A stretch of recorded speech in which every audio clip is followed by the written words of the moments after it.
Hello friends, welcome to our YouTube channel Delhi institute for civil services. NCERTs in short series में आपका स्वागत है। चलिए शुरू करते हैं मॉडर्न हिस्ट्री के NCERT chapter number 1। Chapter number 1 जो है हमारा, जिसका नाम है India in the 18th century. इस चैप्टर के अंदर जनरली हम क्या पढ़ते, तो उसके इंडेक्स में उसके कुछ पॉइंट्स दिए हुए हैं।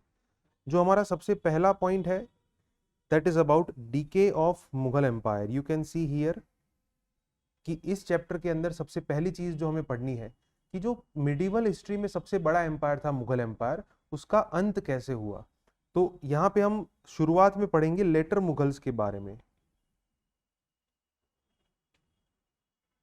After the death of Aurangzeb, कैसे लेटर मुगल्स के द्वारा मुगल एम्पायर का पतन हुआ, तो इस चीज के बारे में हम इस चैप्टर में पढ़ते हैं।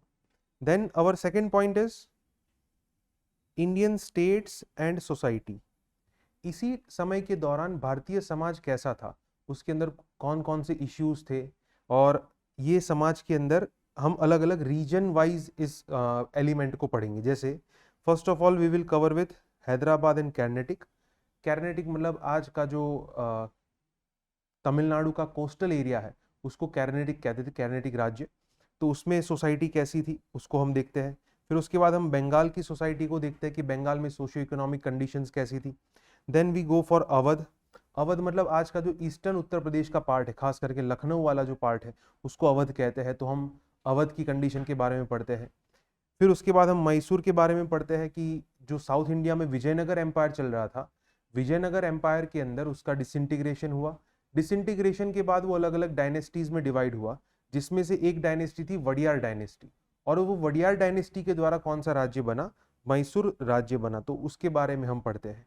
फिर उसके बाद हम केरला के अंदर जाते हैं। केरला के अंदर जो राजा थे रवि वर्मा, उनके बारे में हम पढ़ते हैं। फिर उसके बाद एरियाज अराउंड दिल्ली, दिल्ली के आसपास जो एरिया थे, जैसे कि बेंगेश, पठान्स एंड रोहिला। तो जैसे रोहिलखंड राज्य का नाम आपने सुना होगा। तो यहाँ की socio economic and political conditions कैसी थी, उसके बारे में हम देखते हैं इस चैप्टर में।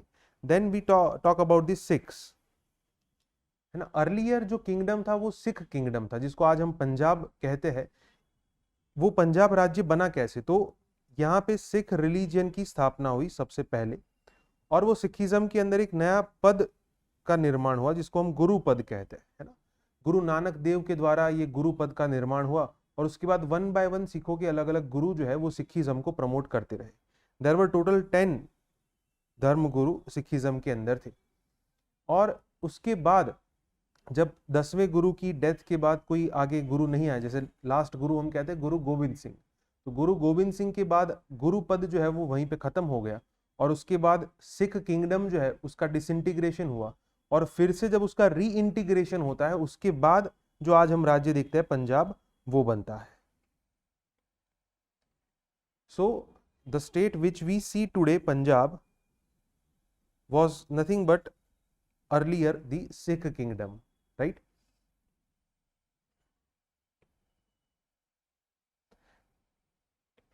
तो ये पंजाब राज्य के बारे में भी हमें देखना है इस चैप्टर के अंदर। फिर उसके बाद आगे जाके हम rise and fall of Maratha power. Initially जो मराठा राज्य की स्थापना शिवाजी ने की थी, उसके बाद उनके बेटे संभाजी, और उसके बाद उनके बेटे शाहू। तो ये तीन वन बाय वन राजा जो है उनके बारे में हम मराठा पावर में पढ़ते हैं। बट जैसे जैसे शाहू तक अगर हम आते हैं, तो औरंगजेब, जैसे मुगल एम्पायर की बात करें तो औरंगजेब की दुश्मनी जो है वो मराठा एम्पायर से हुई। और इस समय के दौरान मराठा पावर में कुछ बड़े चेंजेस आए। तो ये जो चेंजेस आए उसके बारे में भी हम इस चैप्टर के अंदर देखते हैं कि कैसे शाहू को औरंगजेब ने कैद कर लिया, और उसकी वजह से मराठा पावर के अंदर कैसे कैसे चेंजेस आए। कुछ मेजर चेंजेस, जैसे कि एक नए पद का निर्माण हुआ, उस पद को हम कहते हैं पेशवा। पेशवा पद का निर्माण हुआ यहाँ पे। पेशवा इनिशियली जो फंक्शनल हेड हुआ करते थे, after the death of Shahu Peshwa got converted into official head.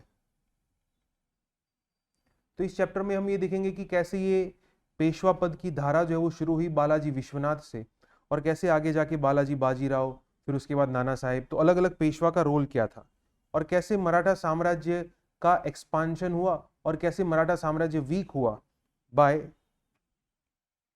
Third battle of Panipat.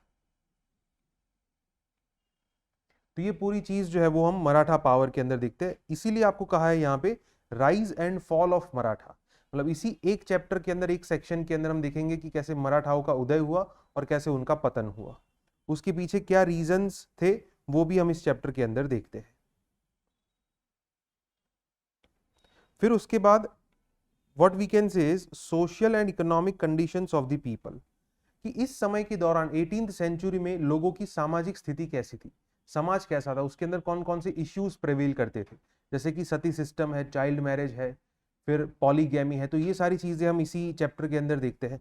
उसी के साथ साथ इकोनॉमिक कंडीशंस कैसी थी लोगों की, इकोनॉमी की, जैसे हम कहते हैं कि सबसिस्टेंस इकोनॉमी थी, एग्रेरियन इकोनॉमी थी, हैंडीक्राफ्ट इंडस्ट्री जो है वो वेल डेवलप्ड हुआ करती थी। तो ये सारी चीजें हम इस चैप्टर के अंदर देखते हैं।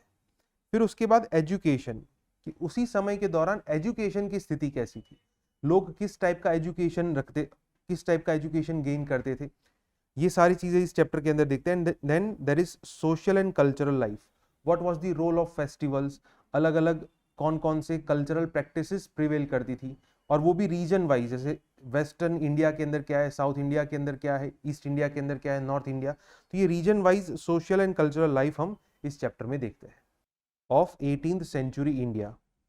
दूसरी जो थीम आपको पकड़नी है वो है व्हाट चेंज्ड, क्योंकि जैसा कि हम देख रहे हैं कि ये मॉडर्न इंडिया की एनसीईआरटी है ना, तो आगे मिडिवल इंडिया चल रहा होगा, तो क्यों इसी टाइम पीरियड क्यों हम 18th सेंचुरी को ही चेंज के तौर पे एक्सेप्ट करते हैं कि यहीं से मॉडर्न इंडिया की शुरुआत हुई।